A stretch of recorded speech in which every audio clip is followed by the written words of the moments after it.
नमस्कार, आवाज मीडियाच्या बातमीपत्रात आपलं स्वागत। मी सुनीता शिंदे। जे पाहिले तेच दाखवणार या ध्येयाने चालू घडामोडींचा आढावा घेण्यासाठी पाहूयात आजच्या हेडलाईन्स। निष्क्रिय भाजप सरकारच्या विरोधात राष्ट्रवादी सरकारच्या वतीने सांगली जिल्ह्यात हल्लाबोल सभा पार पडली। 3.5 वर्षे झाली भाजपाची सत्ता देशात व राज्यात असून या सरकारने खोटी स्वप्ने दाखवून सत्ता काबीज केली आहे। यामध्ये शेतीविषयक बाजारभाव, पेट्रोलचे डिझेलचे दरवाढ, GST, नोटाबंदी, शैक्षणिक व शेतकरी कर्जमाफी दाखवून जनतेच्या डोळ्यात धूळ फेकत आहेत असा जाहीर सभेत आरोप केला आहे। यांच्या सत्तेत असलेले संभाजी निलंगेकर यांचे 78 कोटीची कर्ज असताना 25 लाख रुपये भरून घेऊन सेटलमेंट केली, तर या सरकारला काय म्हणावे हे समजत नाही। यांना एक न्याय तर शेतकऱ्यांना न्याय वेगळा। अजित पवार म्हणाले, आम्ही जर पत्रकार परिषद घेतली तर गुप्तचर खात्याची माणसे का पाठवतात असा सवाल करीत अजित पवार यांनी सांगली येथे केला आहे। आज उसावदाई मार्केटला मुंबईमध्ये कन्स्ट्रक्शन लाईन पाठ ठप्प झाली। आज तर सकाळी पेपरला वाचलं, दिलीपराव 100 रुपयांनी पोतं वाढलं सिमेंटचं। 100 रुपये पोत्याचा दर वाढला। वाळूचं तर वाटूनच चाललंय, वाळूच मिळत नाही। बांधकामं कशी करायची? आणि एकीकडे म्हणतात संडास बांधा। आणि संडास कशाचं बांधायचं? वाळू देणार संडास बांधा, पाणी देणार संडास बांधा, खायला देणार संडास बांधा। संडासात काय जाऊन काय करायचं? पोटातून काय नुकसान?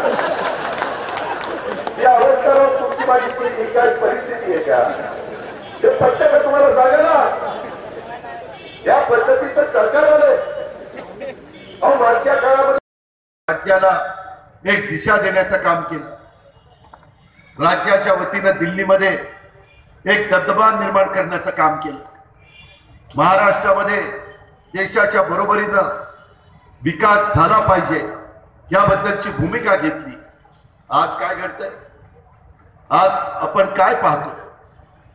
त्या काळामध्ये या सांगली जिल्ह्यातनं जे खासदार निवडून जायचे, आमदार निवडून जायचे, त्याच्यामध्ये महत्वाची पदं सांगलीला मिळायची, मुख्यमंत्री पद मिळायचं।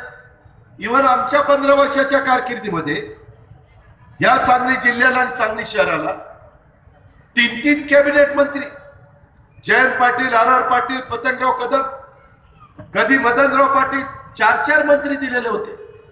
आज तुम्ही 8 पैकी 4 आमदार भाजपचे दिले, 2 आमदार राष्ट्रवादीचे दिले, 1 शिवसेनेचा दिला, 1 काँग्रेसचे दिले, तरी देखील तुम्हाला 1 मंत्रीपद सांगली जिल्ह्याला देण्याची दानत भाजप शिवसेनेने दाखवली नाही।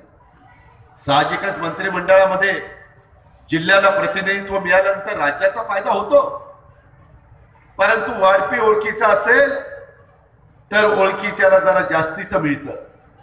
तो फायदा सांगलीला मिळायचा, मी बघायचो। वेगळ्या गावात असताना दोन्ही समाज एकत्रित आले, दोघांचं भांडण झालं पाहिजे, वैर निर्माण झालं पाहिजे आणि समाजात दुही झाली पाहिजे, हा आग्रह आणि हा विचार भारतीय जनता पक्षाचा आहे। आणि म्हणून आपण सगळ्यांनी सावध राहिलं पाहिजे। आपल्या सगळ्यांना माझी विनंती आहे, बैठलं सरकार बाजूला ठेवण्यासाठी आपण ताकदीनं या निमित्ताने एकसंघ होऊया। राष्ट्रवादी काँग्रेसची ताकद या शहरामध्ये कशी आहे हे दाखवण्यासाठी माझे सर्व सहकारी एकसंघपणाने भविष्य काळात काम करतील हा विश्वास मला आहे। दुसरी शिक्षा नंतर त्याची पत्रकारिता रद्द करायचं, जेव्हा आवाज उठला तेव्हा बॅकफुटवर गेले। आता देखील आपण पत्रकार परिषद घेतो, इथं महिला पोलीस अधिकाऱ्यांची उपस्थिती, सांगली विशेष शाखा आणि राज्य गुप्तचर विभाग यांच्या कर्मचाऱ्यांची उपस्थिती। असं का? पत्रकार परिषद राष्ट्रवादी काँग्रेस पक्षाची आहे, मग त्याच्यामध्ये पोलिसांची उपस्थिती काय? आम्ही 15 वर्ष सरकारमध्ये होतो ना, आम्ही कधी आमच्या सरकारमध्ये असणाऱ्या पदाचा वापर जर भाजप, शिवसेना किंवा कुणी पत्रकार परिषद घेत असेल तर आम्ही पोलिसांना कधी सांगितलं नाही की तुम्ही जावा त्याच्या आतमध्ये? हे काय चाललेलं आहे? हे कशा पद्धतीने चाललेलं? आता सभागृहामध्ये आहे आणि चौकशी करा। एवढं बारकाईने आमच्यावरती लक्ष ठेवून काय होतं म्हणा? पत्रकारांना आता काही चॅनल मध्ये तुम्ही बघा, काही चॅनल मध्ये काही महत्वाचे संपादक एका रात्रीत बदलले जातात. का घडलं असं काय मोठा गुन्हा केला की त्यांना त्या दिवशी लगेच काढूनच टाकलं जातं. कित्येक ठिकाणी इतका हस्तक्षेप वाढलेला आहे. तुम्ही मार्क करा, एक त्रयस्थ भारतीय नागरिक म्हणून की पाठीमागच्या काळामध्ये युपीए सरकारच्या काळात कसं घडत होतं आणि आताच्या काळामध्ये का असं घडतंय.